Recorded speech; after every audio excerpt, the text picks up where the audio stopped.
This is not a simple problem. People suffer this for their whole life without handling it.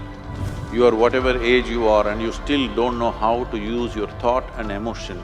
If you see everything just the way it is, everything has immense value. Life is not a race. If life is a race, you must get to the finish line soon.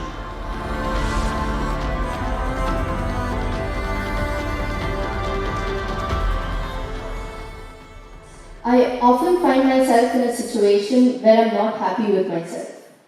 I compare my abilities, achievements, and even my appearance with that of others. And I think that's one reason for my low self-esteem. How do you think I can build up on my self-esteem and get rid of the self-hatred that I have? Well, this self-esteem, this self-confidence, all these things unfortunately have been sold a lot on the planet. Why do you need esteem? Why do you need esteem? Esteem is because you want to be little one-up on somebody else all the time. Unfortunately, our education systems were made like this, right from kindergarten. Who is first, who is second, who is third? You want to be first. So, your sense of happiness is only when everybody is doing worse than you. What kind of life is that?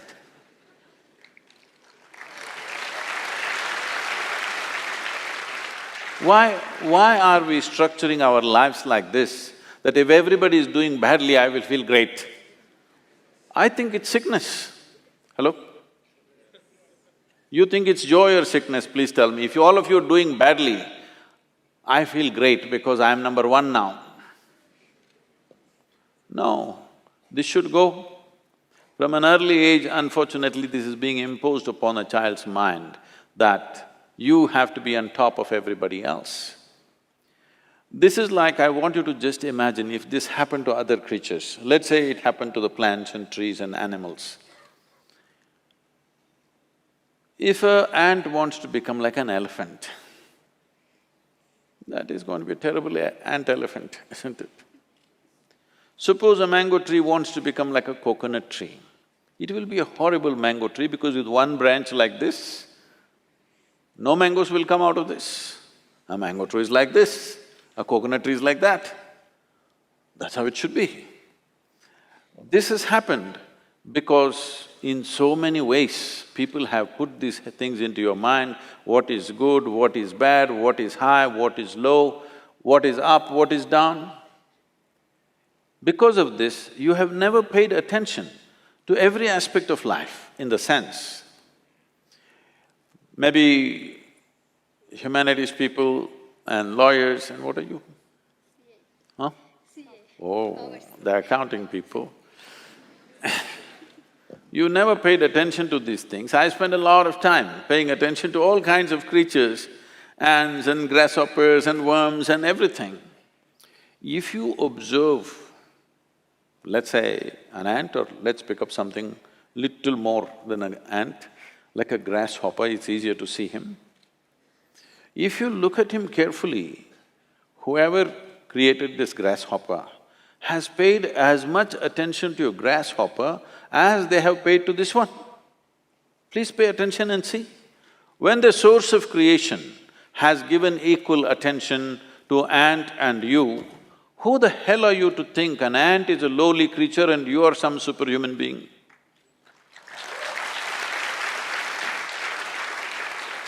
Why are you making this judgment? Creation has not made this judgment. You may think you're superior simply because you're in a blatant manner, you're walking on this planet, but that's not true. The fact of the matter is like this. See, if all the worms on this planet, right now if all of them die, all the worms, in about 12 to 18 months, all life on this planet will cease, everything, including you and me. Suppose all the insects die today, in something like 2.5 to 4 years' time, all life will cease. But if all the human beings die, the planet will flourish.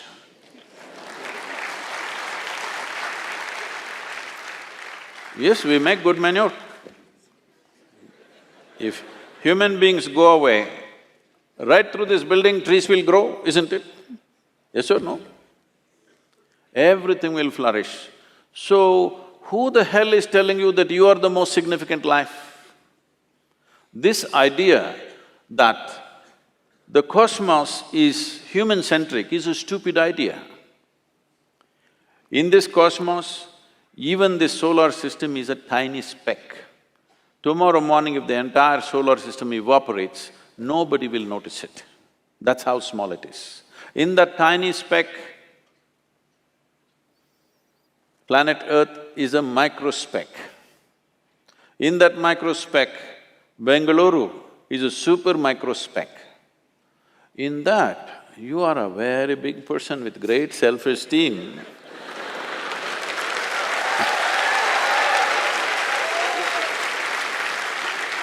This is not a simple problem. People suffer this for their whole life without handling it. Essentially, it is just this. You have gotten yourself into a place where most human beings are in this place, you get yourself into a place where you cannot handle your own thought process and your emotion. That's all. You meet 50, 60-year-old people, they've still not figured how to handle their thought and emotion. These are basic faculties. When the hell are you going to learn how to use your thought and emotion? Suppose you're 20 years of age and you still don't know how to use your fingers, people will say you're handicapped, isn't it? You are whatever age you are and you still don't know how to use your thought and emotion, are you handicapped too? Hello? Are you or are you not? You are, you're crippling yourself. Why has this happened?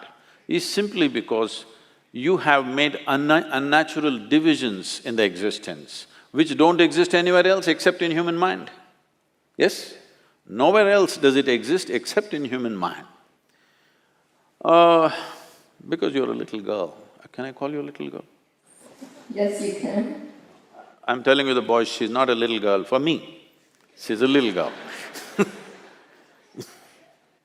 When my daughter was growing up, she grew up with me traveling all over the place. When she was 3.5 months of age, she's traveling with me alone. I'm driving all over India with her in the strapped to the seat of the car. So, she grew up like this, and every day we're in some different family. People are wonderful, but there is a problem with the adults. The moment they see a child, they want to teach the child something that's not worked in their life.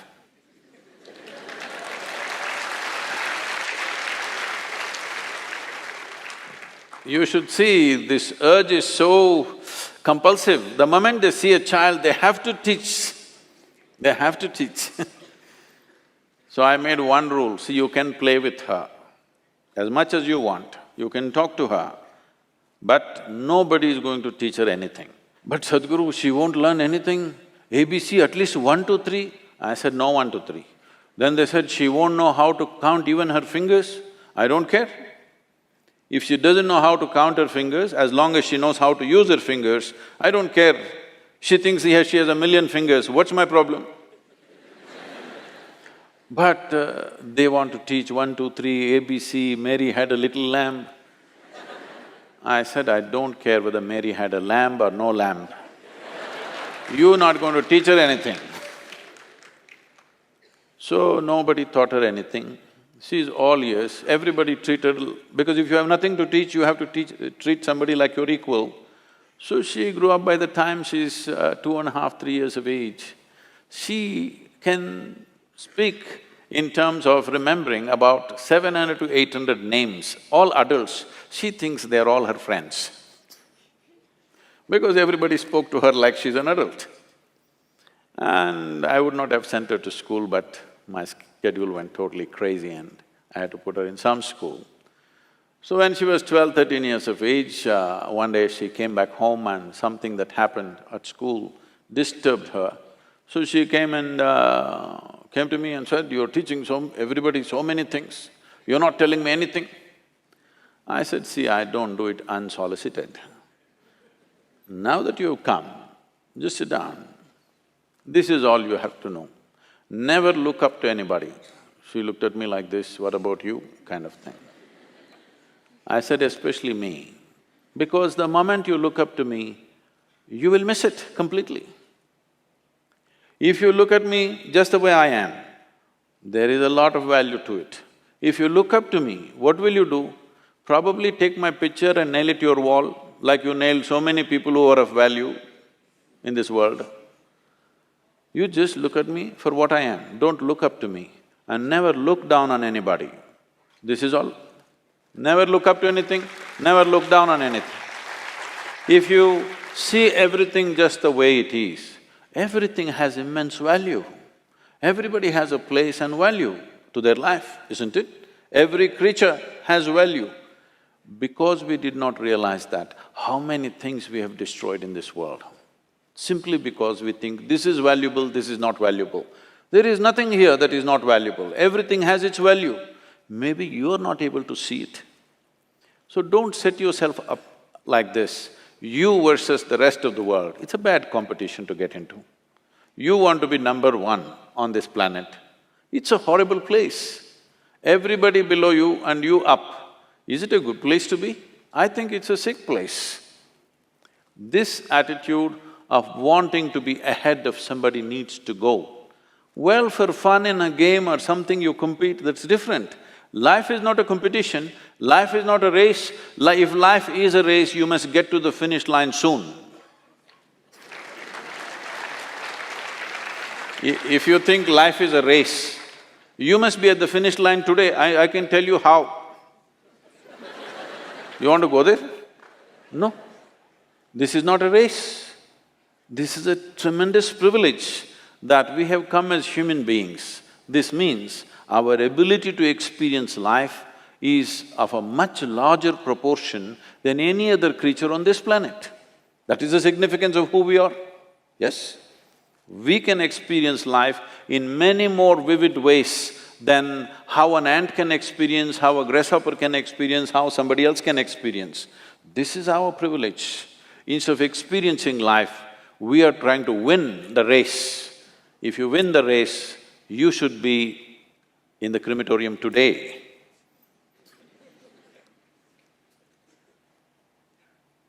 You don't need any self-esteem. In this culture, if you don't know this, there may be people with names like this, there will be one Ramadas, one Krishna Das, one whatever. What this means is people are consciously taking the name of being a slave.